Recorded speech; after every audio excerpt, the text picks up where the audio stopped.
Olá, nono ano. Hoje irei explicar para vocês o conteúdo de concordância verbal referente ao sujeito simples.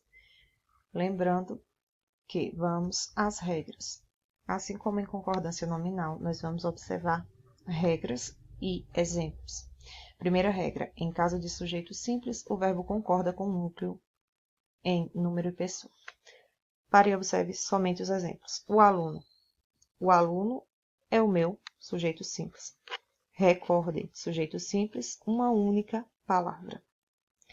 Os alunos. Aqui eu continuo com uma palavra indicando o sujeito. Qual a diferença entre a primeira e a segunda? Logicamente, o número. Por que eu estou falando em número? Porque aqui eu tenho singular e aqui eu tenho plural. Observe que, no caso de concordância verbal, eu tenho que saber encontrar o sujeito e o verbo de cada oração.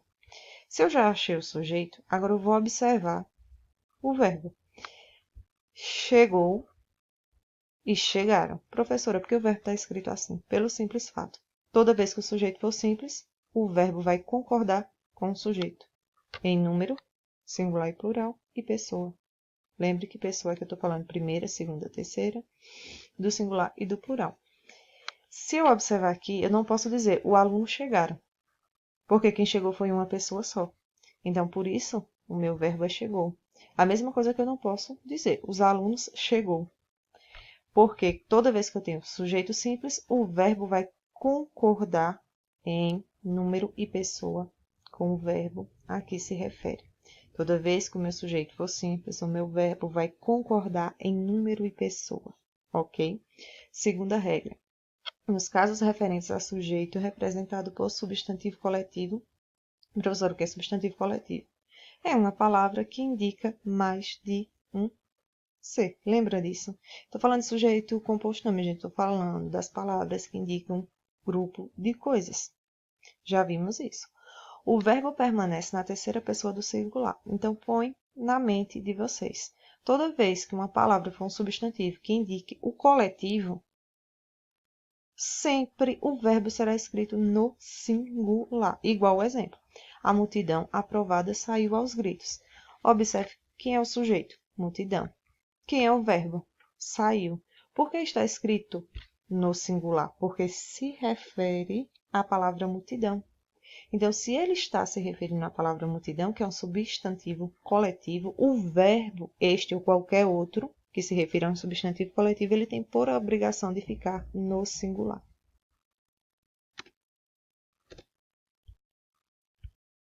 Só um momentinho. Na terceira regra, nós temos o seguinte. Nos casos em que o sujeito estiver representado por pronomes de tratamento, o verbo deverá ser empregado na terceira pessoa do singular ou do plural. Professora, como é que eu vou saber isso? Lembre-se, vocês devem recordar dos pronomes de tratamento. Se o meu pronome de tratamento estiver escrito no plural, nós vamos observar que o meu verbo vai ser escrito no plural, na terceira pessoa, tá? Eles gostaram, por exemplo, como está aqui, ou elas gostaram. Quando eu tenho o meu pronome no singular, o meu verbo também vai ficar no singular. Vossa Majestade agradeceu o convite. Então, observe que a regra para quando o sujeito é um pronome de tratamento, nós podemos conscientizar o seguinte. Toda vez que eu tiver um pronome de tratamento, o meu verbo ele vai concordar no singular ou no plural com o pronome a que se refere, ao pronome de tratamento. Quando eu tenho o sujeito representado pelo pronome quem, nós temos duas possibilidades. Primeiro, esse pronome quem, ele vai concordar no singular. E ele também pode concordar com o antecedente. Essas são as duas possibilidades. Professor, o que é antecedente? É a palavra que vem antes do quem. Professor, ele vai concordar no plural também? Também. Existem duas possibilidades. Tanto a primeira quanto a segunda estão corretas. Observe que fomos nós quem contou toda a verdade para ela. Por que está correto? Porque contou, perdão, está concordando, certo? Na terceira pessoa do singular. Então, está no singular, está correto. Fomos nós quem contamos toda a verdade para ela. Está correto também pelo simples fato. O verbo que contamos está concordando com a palavra que antecede quem, que é nós, e está no plural. Então, está correto. Quando eu tiver a palavra quem, temos duas possibilidades. Ou concorda no singular, ou irá concordar com a palavra que vem antes do quem. Quando eu tenho a palavra que, o verbo concordará com a palavra antecedente.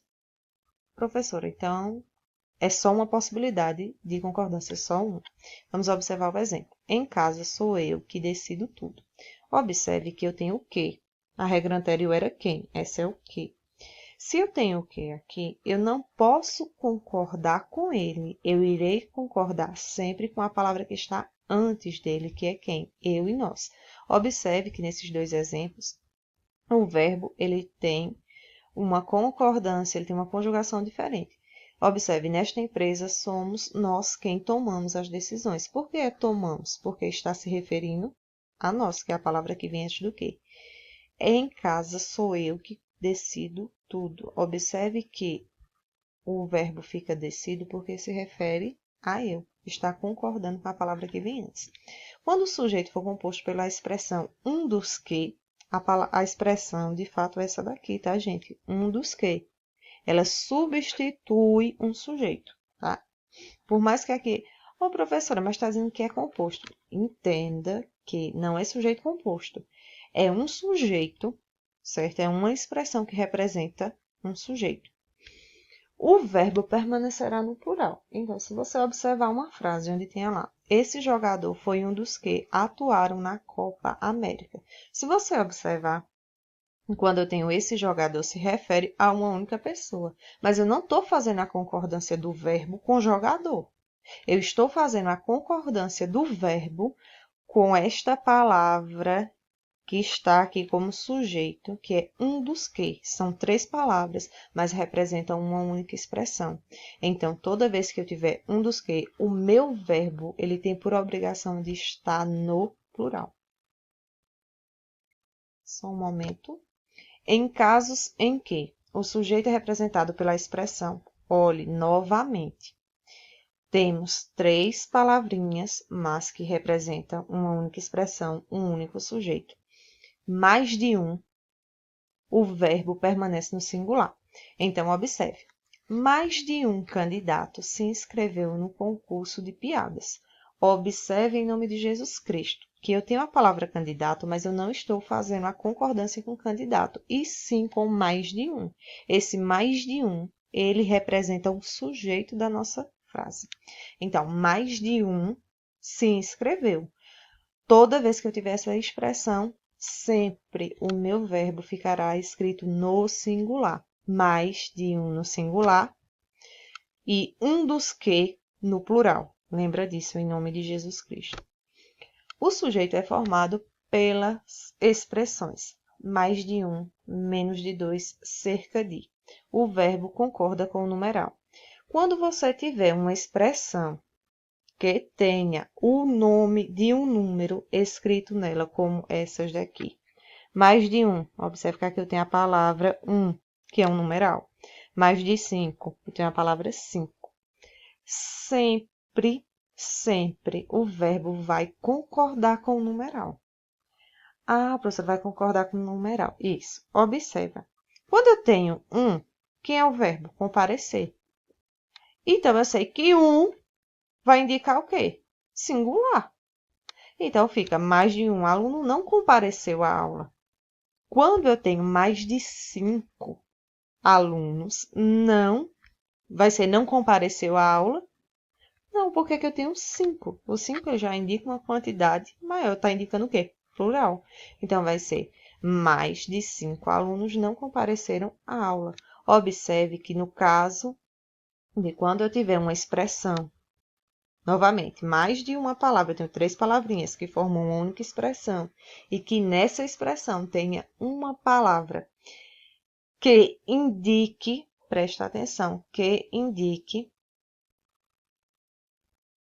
o abençoado do numeral, ela vai concordar sempre com a palavra que se refere. Aí você pode estar se perguntando, professora, está meio confuso agora.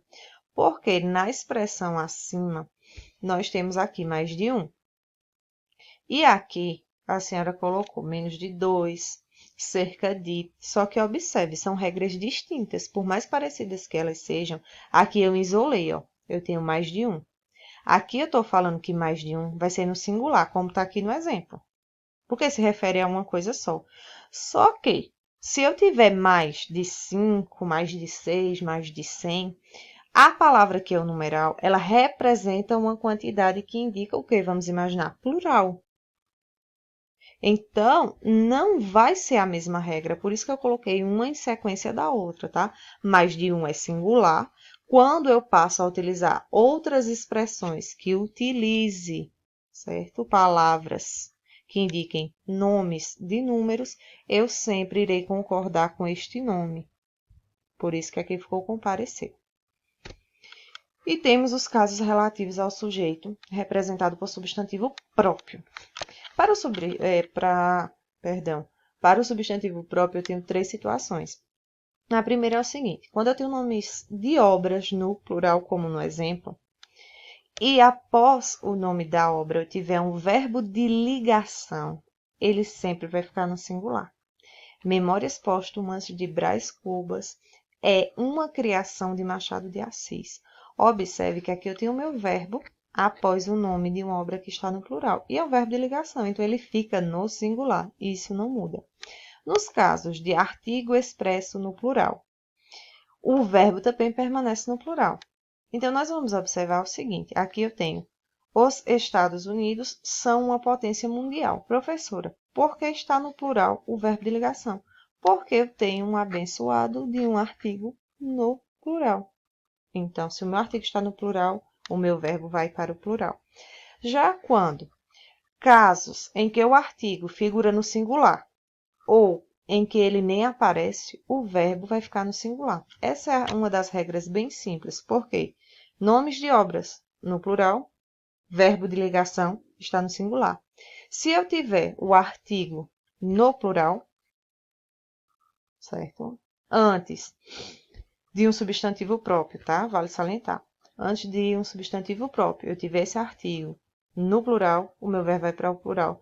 Se eu tiver um substantivo próprio e antes dele não tiver artigo, ou mesmo tem um artigo no singular, o verbo vai estar no singular. Então, é uma das mais simples. Gente, eu sei que é um pouco confuso. Eu sei que não é um assunto fácil de concordância. Nós vimos concordância nominal, deu algumas complicaçõezinhas, mas a gente conseguiu resolver. Concordância verbal é um pouco mais chato, porque assim, tem a questão da conjugação do verbo, porém nós vamos chegar lá.